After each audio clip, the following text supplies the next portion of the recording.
Okay, so my topic for this presentation is competing mechanisms that explain the detrimental effects of psychological pressure on learning and performance. And then after this, I'd like to touch on attentional control training and talk about ways that athletes can control the psychological pressure to perform at a higher level under these circumstances. So we'll kind of go over everything that we're going to be discussing during this presentation. So it'll start with kind of an intro to the topic to kind of lay out clearly what we're going to be talking about, what it covers, and everything on this topic.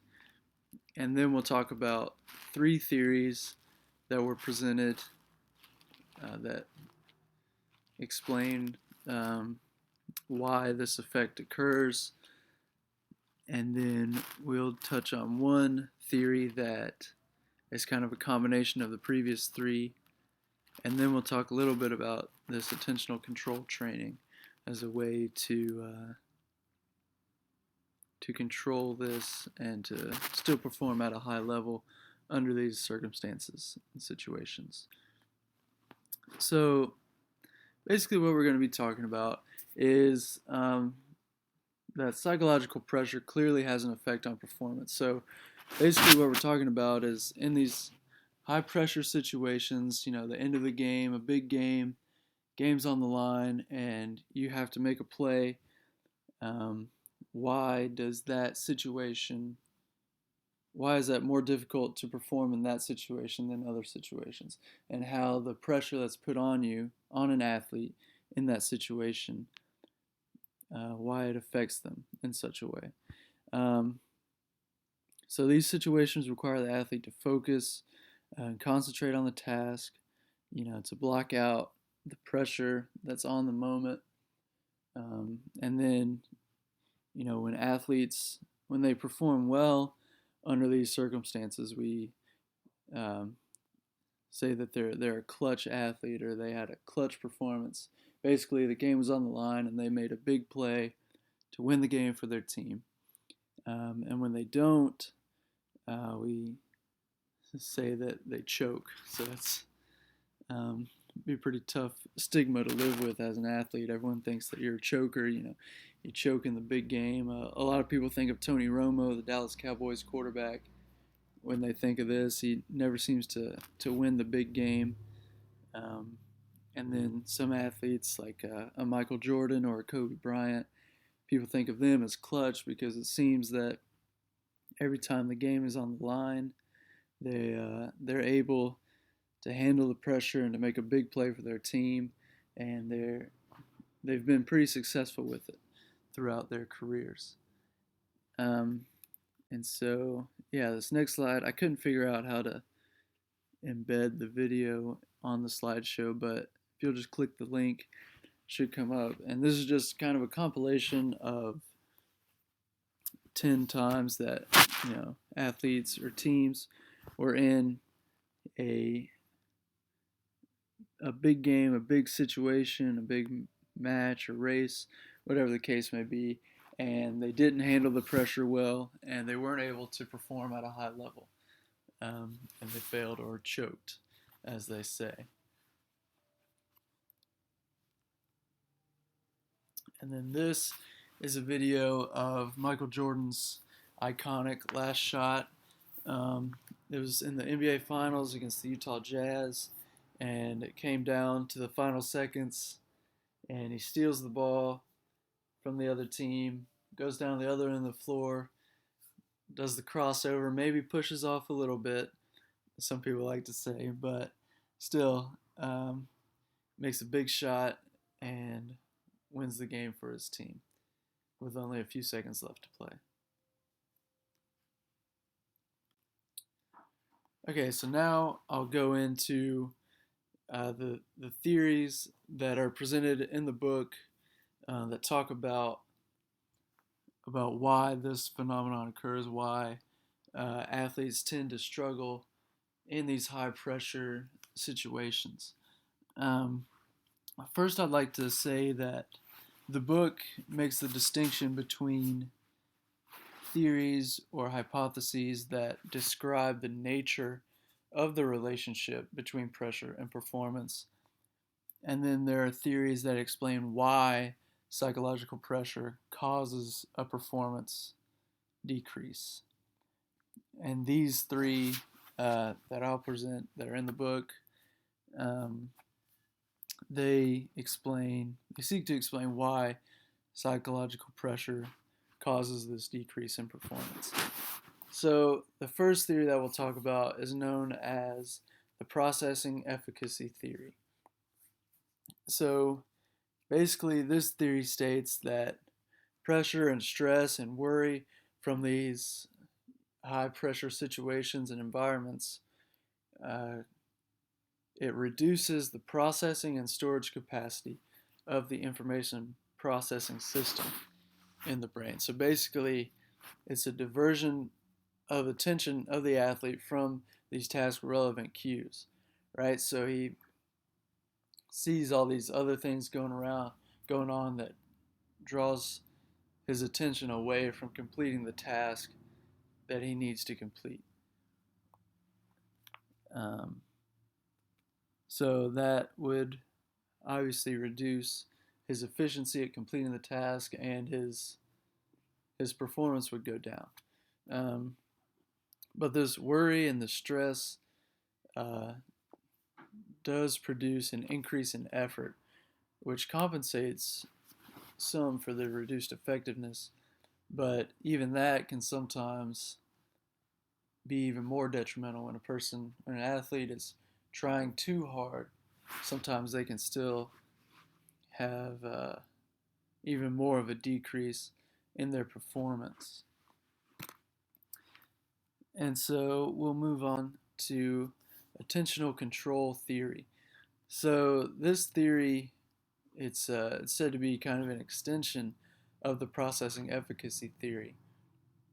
Basically, it describes these two systems, um, the top-down system and bottom-up system, and there's a disruption of the balance between these two systems because of the psychological stress and pressure that's put on the moment. So I'll go into these systems.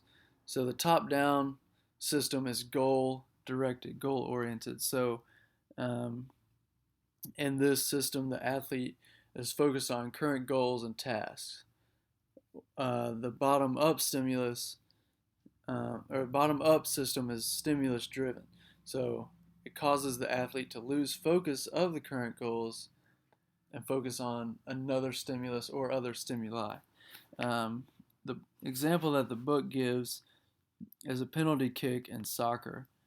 And basically, when the bottom up stimulus driven system takes over, the athlete begins to focus on the goalie or on the goal post that could make him miss the goal and not score.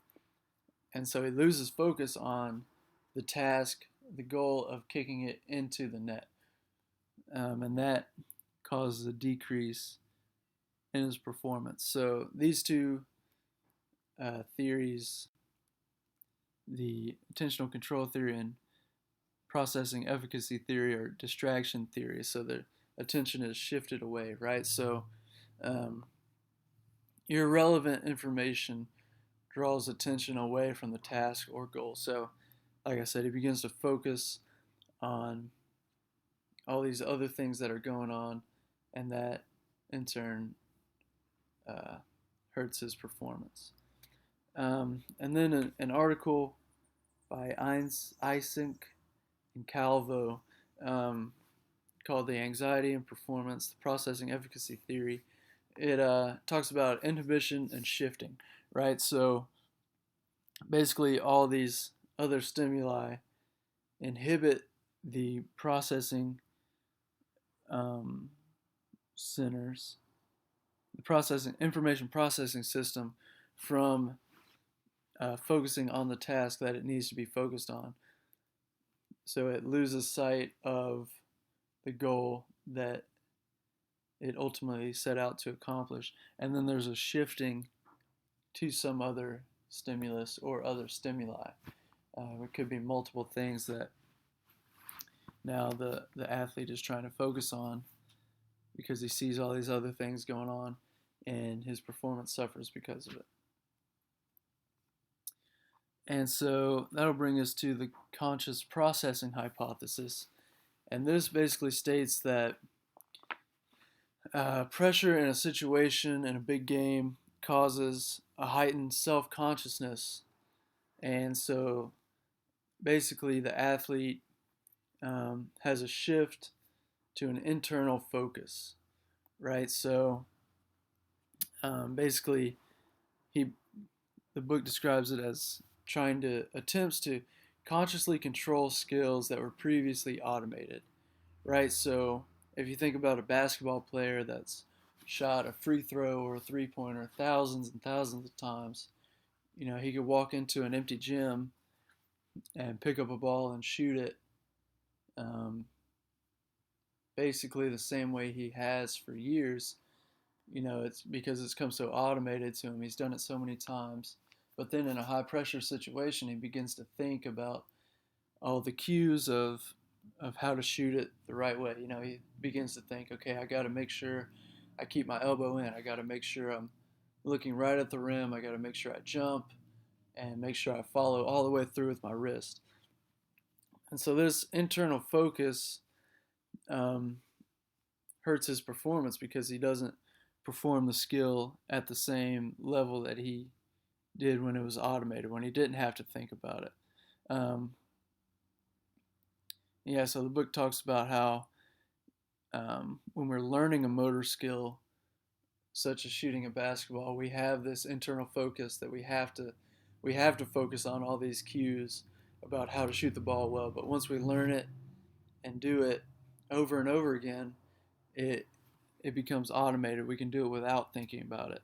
And then this shift back to that internal focus in these high pressure situations will ultimately hurt the athlete's performance. It says that this theory is also known as explicit monitoring hypothesis, or that theory is related to the conscious processing hypothesis, and basically it hurts the output of these normally automatic motor skills that are done. So now, as kind of a review of those three, processing efficacy theory and attentional control theory were related. They're both distraction hypotheses. So basically, there's a loss of focus on the goal, on the task that's trying to be accomplished, and a shift to another stimulus or stimuli, and that ultimately hurts performance. And then the conscious processing hypothesis is more of it's a shift to a self focus, right? So a shift to an internal focus that causes a decrease in performance because you begin to think about these automated tasks and you begin to kind of overthink them, and it leads to a decrease in your performance. So the book talks about the research that's done on the three of these, and basically it comes to the conclusion that dealing with stress and pressure in a high pressure situation is a combination of the three of those. It's not one single theory is correct or more correct than the others, but it seems that a combination of those three is what causes such a decrease in performance. And that's where they derive the attentional threshold model. So this came about as a combination of the three previous theories. And basically, it talks about an attentional threshold or an attentional capacity. And these three theories, or these other stimuli that go on that occur in a high pressure situation, leads to surpassing this threshold, and it's basically too much for the information processing system to handle, and so the athlete doesn't know how to handle it and sees a decrease in performance because of it. Um, and so learning to deal with um, these high pressure situations and the things that go on is very important to an athlete, because he still wants to perform at a high level. You know, when the game is on the line, it's something that every kid in his driveway thinks about when he's outside playing basketball, or daydreaming during school about a big game, and they think of themselves with the ball in their hands at the end of the game, and they got to make a big play for their team, and it's something that everyone wants to be able to do well and still perform at a high level at. So one way to do that we'll discuss here is called attentional control training, right? So basically it's a process of narrowing or widening your attention through arousal management strategies. So basically all these things come in, these stimuli come in that cause a certain level of arousal.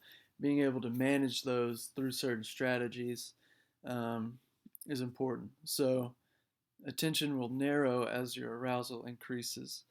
Um, and there is an optimal level of arousal that an athlete is striving to achieve um, when he's in these high pressure situations, and that'll help him perform at the highest level that he can. So the first way we'll talk about is focusing attention. So basically, the goal of this is to find the balance of broad and narrow attention, and focusing too broadly or too narrowly will result in a decrease in performance.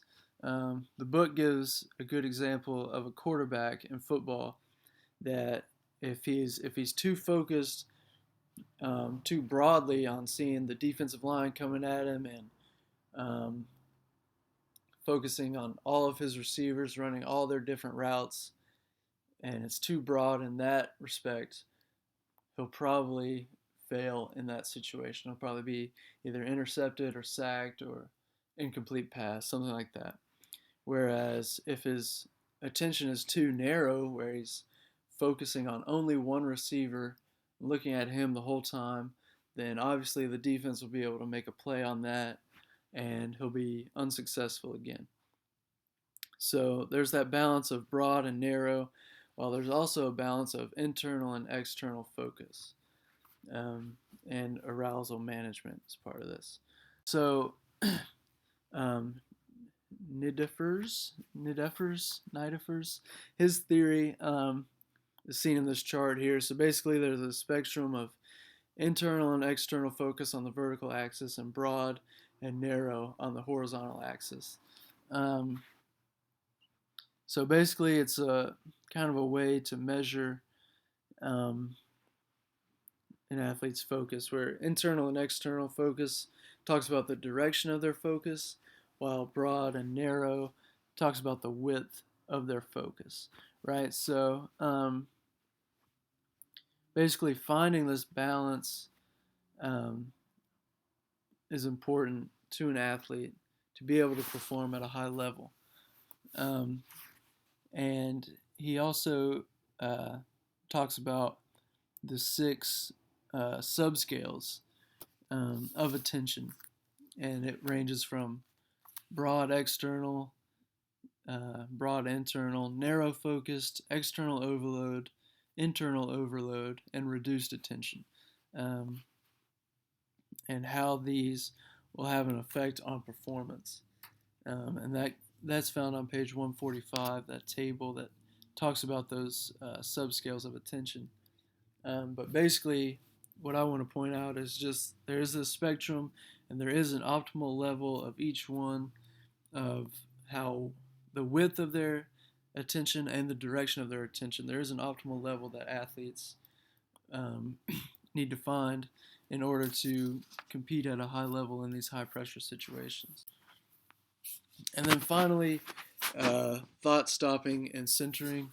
So this is another method of um, attention training, whereas the first focusing attention was more of arousal management. Um, this is more of attention training and um, kind of an internal focus, I guess. So basically, it talks about eliminating negative thoughts and avoiding self doubt. So rather than saying, oh man, if I miss this shot, then we're going to lose. Instead, you should be saying, if I make this shot, we're going to win. Or I can make this shot. Blocking out these negative thoughts and replacing them with a positive thought is basically what this is all about.